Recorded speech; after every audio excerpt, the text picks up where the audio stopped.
Essayer de faire bref. L'introduction du rapport d'orientation budgétaire le stipule très clairement et nous sommes d'accord sur ce point. Jamais le contexte économique, social, politique et bien entendu sanitaire dans lequel s'inscrit notre construction budgétaire n'a été aussi plein d'incertitudes. Les incertitudes sont nombreuses et en particulier sur le plan sanitaire et on sait que ce qui va se passer dans les prochains mois va conditionner en partie nos recettes et nos dépenses. S'ajoute à cela d'autres incertitudes, la mise en place du plan France Relance, son articulation avec les plans de relance locaux, départementaux, régionaux. Donc tout ceci fait que nous sommes encore dans le flou.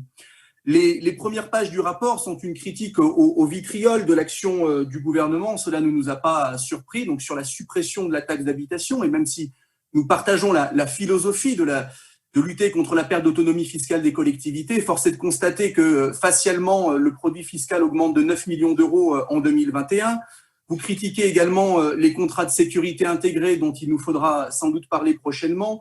Le coût de la scolarisation des 3 ans, ce qui nous surprend pour le coup pour une mairie qui finançait auparavant les écoles maternelles privées lorsque cela était encore facultatif.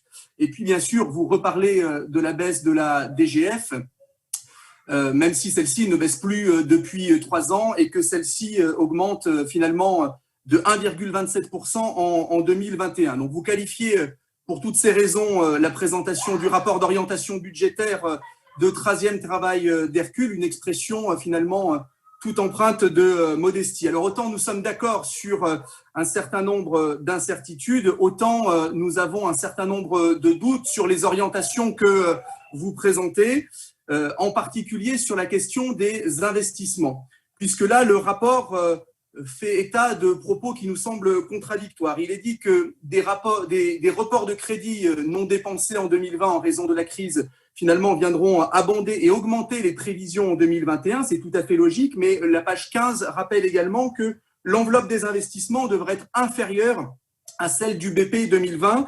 Alors, qu'est-ce qu'il faut comprendre au final? Est-ce qu'on va investir plus? Est-ce qu'on va investir moins? On ne trouve pas de réponse très claire.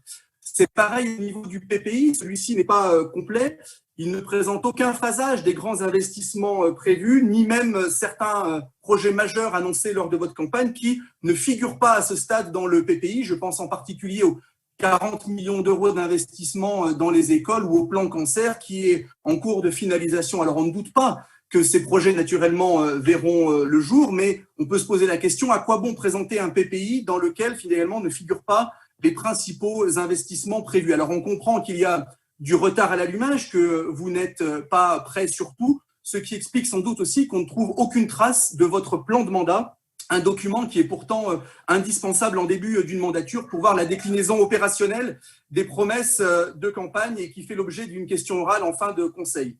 À demi-mot, dans le rapport d'orientation budgétaire, on comprend que les investissements 2021, finalement, ne laisseront voir que peu de projets nouveaux. Vous allez surtout finir des coûts partis.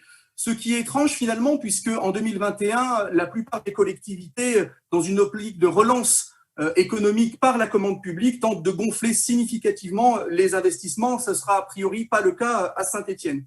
Dans les rares informations nouvelles qu'on apprend dans ce document d'orientation budgétaire, l'abandon de la politique d'interdiction de construction de nouveaux logements sociaux qui finalement en creux dresse le constat de l'échec de la politique antérieurement conduite, et puis la mise à disposition d'un terrain pour 1 euro symbolique pour le Crous, pour une nouvelle résidence étudiante, même si ça ne suffit pas, bien entendu, à répondre à la crise profonde que traversent nos étudiants. Mais finalement, et pour terminer, ce qui nous surprend le plus dans ce rapport d'orientation budgétaire, c'est qu'il s'inscrit dans la parfaite continuité de l'année 2020. Alors, il y a une logique, bien évidemment, une continuité politique, c'est le verdict des élections municipales, mais finalement, on a l'impression qu'il ne s'est rien passé en 2020 et que le monde d'après que vous dessinez avec ces orientations budgétaires, il ressemble furieusement au monde d'hier. On se demande même, à lire les orientations budgétaires, s'il y a eu une crise, puisque chaque ligne pour 2021 consiste à reconduire ce qui s'est passé en 2020. Je pense que le bon exemple, pour illustrer mon propos, c'est celui de la culture. Vous reprenez un certain nombre d'actions qui sont conduites et certaines vont dans le bon sens. Je pense en particulier, par exemple, à la politique de soutien à l'émergence. Mais aujourd'hui, la réalité, c'est que la culture souffre comme jamais. Tout est fermé depuis 10 mois. Tout va peut-être rester fermé depuis 6 mois. On attend un véritable plan choc, un plan de relance de la culture et pour l'instant, on ne voit rien venir. Alors pour terminer, je dirais simplement que pour répondre à une crise historique, on s'attendait aussi à un budget historiquement offensif et ce n'est pas ce que l'on voit venir. On s'attendait à un budget d'après-guerre, on voulait un Roosevelt stéphanois et finalement vous nous proposez une pâle copie d'un budget à la Giscard. Alors effectivement, les compétences sur le plan économique, elles sont principalement dans les mains de la métropole, mais on voudrait du concret sur que fait la mairie pour répondre à l'urgence sociale pour les plus modestes de nos concitoyens. Est-ce que vous allez maintenir en 2021 le niveau de subventionnement du CCAS, qui est le bras armé de notre collectivité en termes d'action sociale? Est-ce que vous allez maintenir les renforts humains dans nos EHPAD? Ça, c'est des questions concrètes qu'on ne voit pas pour l'instant. Et je termine parce que c'est un clin d'œil par rapport au rapport du développement durable dont nous venons de débattre à l'instant. C'est quand même une belle illustration qu'il faille attendre la page 46 sur les 47 que donne le document pour que vous parliez de développement durable. Ça en dit long sur votre volonté en la matière. Et donc, monsieur le maire, s'il fallait qu'on voit dans ce rapport d'orientation budgétaire, finalement, la trempe et les grandes orientations du futur président Perdriau 2022, on reste très clairement sur notre fin.